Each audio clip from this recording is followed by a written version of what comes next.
Assalamualaikum warahmatullahi wabarakatuh.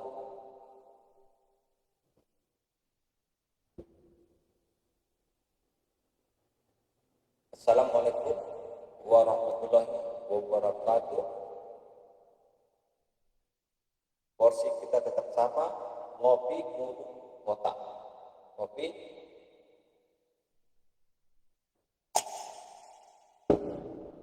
mulut otak. Setelah selesai makan, ya kita tunggu jeda sekitar setengah jam atau 1 jam, maka kita minum kopi tanpa gula. Fungsinya agar meluruhkan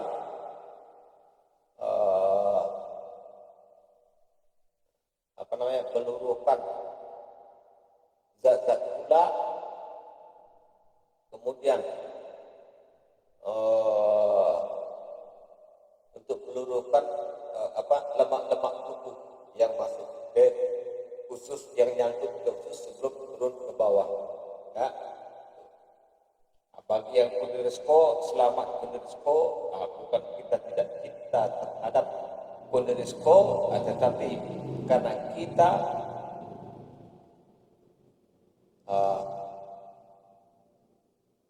sudah ada waktu berbagi, jadi tidak bisa kita sembarangan kita pergi ke sana pergi kemari. Tidak, karena hari ini, minggu ini kita konsentrasi terhadap aktivitas usaha perkopian. Kemudian ada jeda 1 minggu, kita ke kebun di Bedeng 5, kemudian kembali ke Sungai Penuh menengok anak istri, minta jatah, ya, kembali Kamis, ya, sampai Minggu, nanti kita kembali lagi ke kebun Sembunut Pantai. Jadi kita membagi waktu itu, ya. Seperti itulah. Kemudian merokok supaya ada ini. Kemudian ketika di Sungai Penuh, kadang-kadang ada sesuatu yang terjadi di tempat lain, misalnya ada yang sakit, ada yang meninggal. Kita hanya berdoa, tapi insya Allah doa kita, setiap orang yang meninggal, entah itu di dapur, entah sahabat dan karib kita, entah keluarga kita tetap berdoa, ya. Bukan kita tidak berdoa, mungkin waktu kita tidak sempat di situ karena kita juga kegiatan kita memang sangat sulit. Kata kawan-kawan kita ini grup 2 beranak pipiu, tapi insya Allah, ya, seperti ini, kakak kita atau saudara kita yang meninggal, misalnya dilebur, misalnya gini, ya, kita berdoa, kita bacakan sholawat Nabi, misalnya gini, ini contoh, Allahumma sholli ala sayyidina Muhammadin nabiyil muslim. Itu maghrib kita berdoa. Tanda amalan kita diterima itu, maka misalnya muzahar yang meninggal di lembut, kita tidak sempat karena memang kegiatan kita memang sangat sulit kita untuk mengaturnya. Tidak sempat, kan? Jadi begini, ya, tanda doa kita itu sampai dan beliau datang kepada kita mengucapkan terima kasih. Ini Allahumma sholli ala sayyidina wa muzahar al-fatihah. Dan lihat bulu roma kita meringkik, termasuk orang tuanya juga yang meninggal. Assalamualaikum warahmatullahi wabarakatuh. Mama dan mudah-mudahan apakah doaku sampai? Jawab beliau, ya. Nih, tegak Ibu Roma. Ya, nih. Ya. Jadi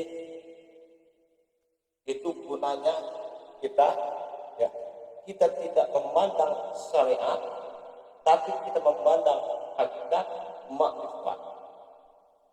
Kita boleh kehidupan kita di LSM, ya, istilahnya yang datang entah yang haram atau yang halal, tetapi kita pegang kuncinya. Kita jangan menipu, barang orang jangan terambil, dan orang tidak tersiksa dengan kita. Nah, itu saja kuncinya. Kemudian ibadah, kalau ibadah memang wajib, sunnah begitu juga, ya. Amalkan yang wajib, amalkan yang sunnah, kemudian zikir dan wirid, kemudian kehidupan nyata kita harus berbuat baik, ya, bertegur sapa, ya. Ini contoh. Anak-anak saya sering protes, ayah tak kenal tapi ayah tak bohong orang. Itulah sebetulnya ada yang tidak kita kaji. Belum tentu kita menyapa orang itu, tetapi kita menyapa para malaikat-malaikat yang ada di sisinya. Begitu. Kemudian yang kedua, kalau bisa meludah yang ke kanan, ya, malaikat di sisi kanan. Kemudian meludah ke arah kiri. Begitu. Baru kita masuk ke intinya. Kehidupan bertetangga. Kehidupan bertetangga terhadap kaum yang bukan dengan agama kita juga harus berbuat baik, dan mereka juga harus berbuat baik kepada kita. Dan kemudian sesama kita muslim, tetangga, harus saling bahu-membahu, saling berbagi, ya. Jika ada makanan kita berikan, ya, kadang-kadang gini, ada contoh jeruk, ya. Kita berikan, padahal kita metiknya sama, kita berikan kepada tetangga, ya. Ya, memang seharusnya belum layak untuk diberikan karena menunggu waktu 4 hari 5 hari menjelang kuning baru bisa dimakan. Tapi kadang-kadang orang tidak tahu, buang saja begitu saja, dibilang kita ngasihnya mentah, ya. Itu juga sifat manusia, cuma kita terima dengan lapang dada. Karena apa? Tugas kita berbuat baik sudah sampai, ya. Kalau orang menerimanya tidak sampai, itu tidak masalah, karena manusia tergantung kepada hatinya. Untuk apa kita yasinan terus-terusan, tapi hati kita keras, hati kita tidak terketuk di siratal mustaqim, tunjuki aku ke jalan yang lurus. Kemudian kita sesama bertetangga harus mempunyai empati, hati kita harus mempunyai empati terhadap lingkungan sekitarnya. Kemudian poin yang ketiga, tadi kan yang kedua, tetangga, kerabat, keluarga. Yang ketiga poinnya, kehidupan kita bertetangga tanpa pandang bulu, semuanya kita berbaikan, ya. Contoh kita, misalnya kita berusaha, tetangga kita berusaha di depan atau di kiri kanan, ya, kita jangan saling mengganggu. Seperti contoh, kita tidak usah memberi contoh-contoh kepada yang lain. Tetangga kita dia jualan lontong, kemudian dia jual bengkel, kan, begitu. Jadi kita renggangkan tempat parkir mobil kita dikit, supaya apa? Supaya mereka juga bisa berusaha, ya, begitu. Itu. Kemudian juga seperti kita di kebun, ya, kita di kebun, kita beri jalan kepada supaya tetangga kita atau orang-orang yang berkebun numpang lewat tempat kita bikinkan jalan. Ya kadang-kadang sudah kita bikinkan jalan, kebun-kebun kita hasilnya tidak aman juga. Ya, batang surian yang mana yang kelihatan diambil untuk bikin pondok, kulit manis itu aja. Jadi serba susah juga kita berikan itu. Maksud kita baik, orang tidak baik. Kemudian misalnya contoh nih, ada yang kebun kita itu ada yang jalan belakang kan. Jadi jalan belakang kita ini tetangga ada beberapa rumah. Tetangga juga tetangga di depan kita rumah dekat kebun itu kan, dekat irigasi itu. Kemudian beda limbah juga. Kita numpang lewat di rumah-rumah tetangga.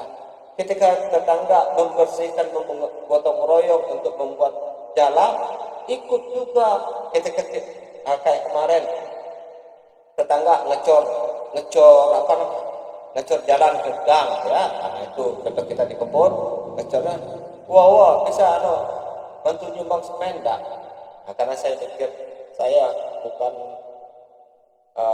kalau saya kerja kan bukan kita tidak mau kerja, karena kita sudah di kebun kan, waktunya itu sudah ke kebun memang kita kerja.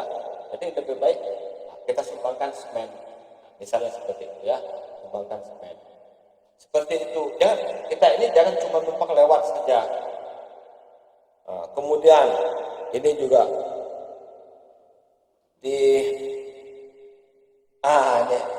kebun kita juga ya, itu